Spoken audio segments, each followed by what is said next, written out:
Não é de hoje que os Estados Unidos e a Rússia estão se estranhando.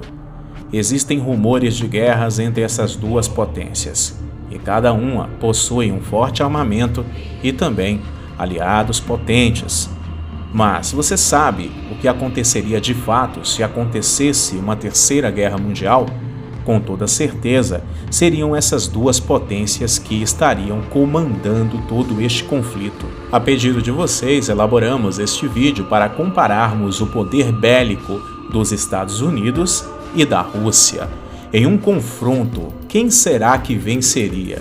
Uma coisa é certa, se a terceira guerra mundial acontecer agora, toda a humanidade fica no prejuízo, porque seria uma guerra de proporção apocalíptica, com armas nucleares e que nenhum dos lados venceria. Mas o intuito desse vídeo é mostrar a potência bélica de cada um dos exércitos, tanto dos Estados Unidos quanto da Rússia.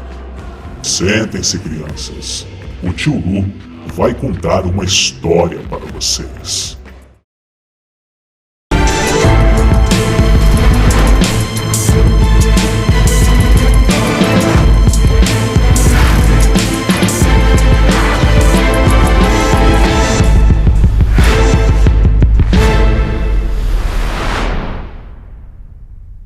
Após o fim da Segunda Guerra Mundial, duas potências surgiram com ideologias econômicas e sociais distintas. Separadas por um oceano de diferenças, as duas iniciaram pesadas campanhas de expansão territorial e de marketing. É claro que nós estamos falando da Rússia e dos Estados Unidos. Os soviéticos queriam espalhar a ideologia revolucionária socialista por todo o mundo, instaurando um regime socialista aos moldes soviéticos. Já os estadunidenses tinham a missão de manter o mundo sob as leis do mercado capitalista e os valores tradicionais do Ocidente.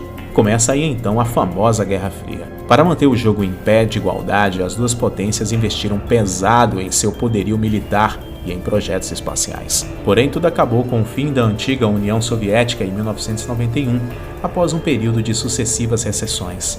Mas fica a dúvida, será que a Rússia e os Estados Unidos continuam sendo páreos duros em uma guerra? Antes de fazermos a comparação entre o poder bélico dos Estados Unidos e o poder bélico da Rússia, eu tenho um recado bem rápido para você. Se você sempre quis aprender a falar inglês, a sua hora é essa. Participe do melhor curso de inglês do país. Diferente das grandes escolas aí, que você paga horrores de mensalidade, que te seguram lá durante décadas e você ainda não aprende a falar inglês, neste curso você já começa a aprender a falar inglês assim rapidamente. Em uma semana você já vê o resultado. E o melhor de tudo, você não gasta nem 10% do valor que você gastaria em uma grande escola. E para facilitar ainda mais sua vida, você pode dividir em 12 vezes no cartão de crédito. E o valor da mensalidade não é nem o valor de uma pizza que você gasta no final de semana. Então isso é para quem quer realmente crescer na vida, para quem realmente quer aprender a falar inglês. Quer aproveitar essa oportunidade? Então manda um e-mail para mim que eu te envio todos os detalhes. tiolucrecheobscura@gmail.com, coloca no título do e-mail Curso de Inglês. Eu garanto que você não vai se arrepender.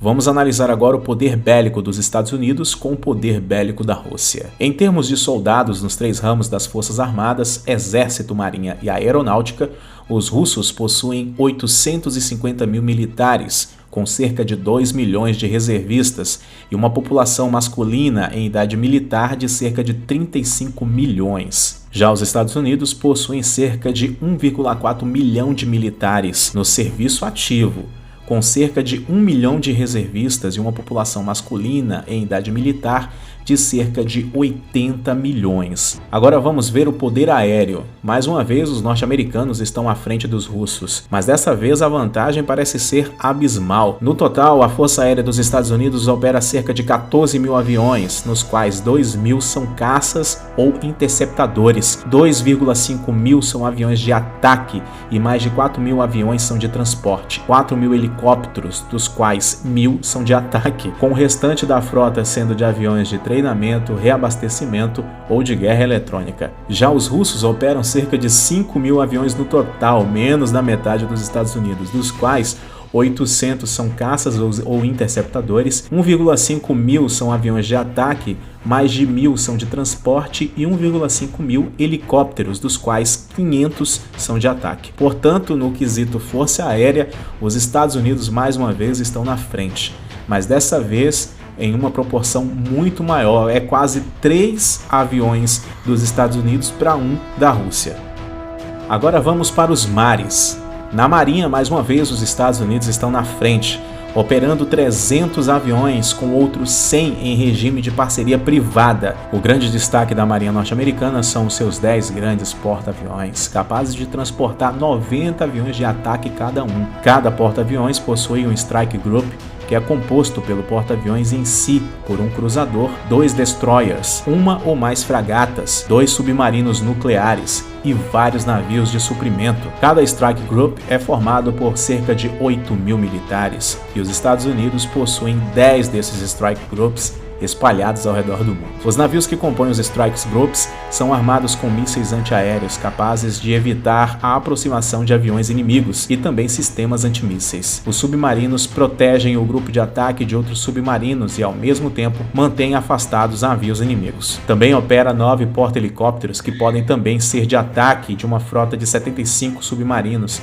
a maioria deles de propulsão nuclear. Alguns do tipo de ataque capazes de caçar outros tipos de submarinos e navios inimigos, e outros tipos de plataforma para lançamento de mísseis balísticos que podem ser armados com ogivas nucleares. A Marinha Russa opera com cerca de 300 embarcações, das quais apenas uma é porta-aviões, capaz de transportar 40 aviões.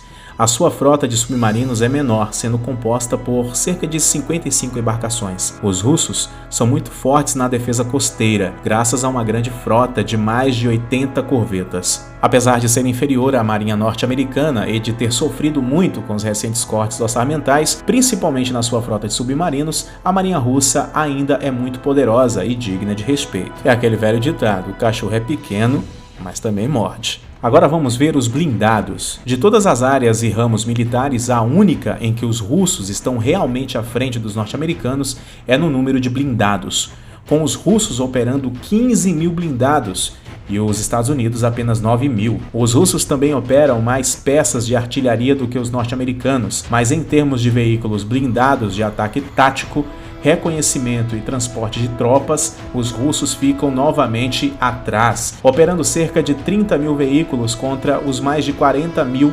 norte-americanos. Agora vamos falar de uma das coisas mais importantes em termos de defesa, que é o orçamento. Em termos de orçamento militar, a diferença é novamente enorme, na verdade é gigantesca, com os Estados Unidos gastando por ano cerca de 600 bilhões de dólares com suas forças armadas, enquanto os russos gastam menos de 80 bilhões. Só em termos de comparação, tudo aquilo que os russos gastam por ano, incluindo pesquisas de novas armas, pagamentos de salários e pensões, é menos do que os Estados Unidos gastam apenas no desenvolvimento de novas tecnologias militares. Este vídeo pode dar a entender que está sendo feita uma grande alusão ao poderio estadunidense, mas ao contrário disso, a análise aqui foi feita totalmente de uma forma imparcial, levando em conta apenas os fatos e desprezando qualquer alinhamentos políticos ou opiniões pessoais. Por mais notável que seja a diferença entre Estados Unidos e Rússia nas questões militares,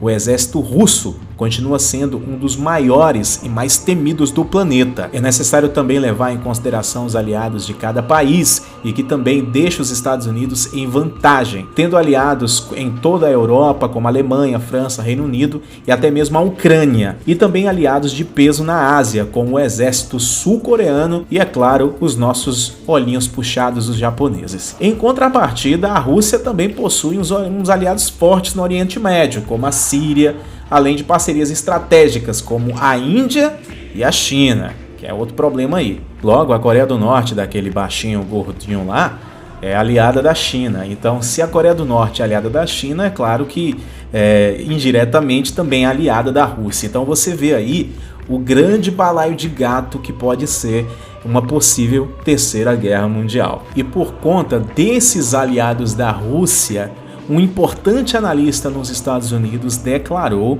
que os Estados Unidos pode perder sim uma terceira guerra mundial. Claro, se os caras não acabar com o planeta usando arma nuclear, que é bem provável que vai acontecer. Mas se os caras não acabarem com o planeta, não destruírem o planeta, né? Em termos de guerra tática, os Estados Unidos podem perder para a Rússia em potencial militar, segundo um analista norte-americano. É isso mesmo. Segundo ele, as Forças Armadas dos Estados Unidos não estão preparadas para repelir os desafios existentes por parte da Rússia e da China. De acordo com o analista, Pequim representa uma ameaça devido às suas centenas de mísseis de cruzeiro e 1000 mísseis balísticos, enquanto Moscou, por sua vez, ultrapassa o exército estadunidense em vários campos ao mesmo tempo. Os Estados Unidos perdem para a Rússia, que investe muito mais no aumento do seu potencial de ataques de alta precisão e com grande alcance, bem como na modernização dos sistemas de defesa antiaérea, além de medidas e métodos de guerra eletrônica, assim assegurou o analista dos Estados Unidos. O especialista também frisou que os Estados Unidos perdem por não terem flexibilidade estratégica e prognósticos oportunos.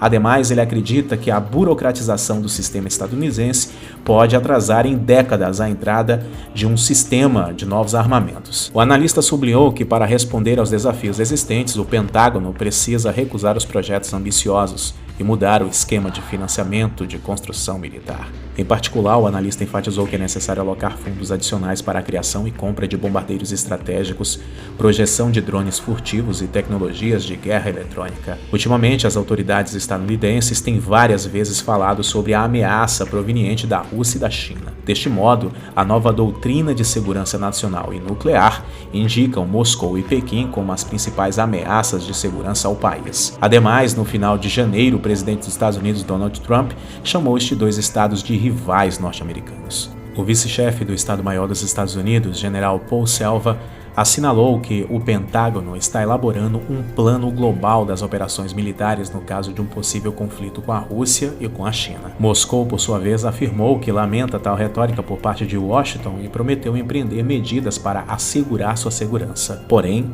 tudo isso que você acabou de ouvir é o ponto de vista de um analista dos Estados Unidos que nós não podemos descartar porque é uma pessoa importante lá. Mas analisando bem o poder bélico dos Estados Unidos, eu não sei se a potência americana ficaria para trás nessa terceira guerra mundial não. E foi como eu enfatizei no vídeo anterior. Nós conhecemos apenas as armas que as potências apresentaram. Existe muita coisa por baixo dos panos ali que eles têm e que não foi declarado publicamente. Existem muitas armas secretas, eu não duvido disso. E se você não acredita nesse meu ponto de vista de que existem armas escondidas aí, armas secretas tanto da Rússia quanto dos Estados Unidos, você é muito inocente. De qualquer forma, só nos resta torcer para que esse conflito não aconteça, porque em uma entrevista no mês de junho do ano passado, olha a declaração que o presidente Putin fez à imprensa.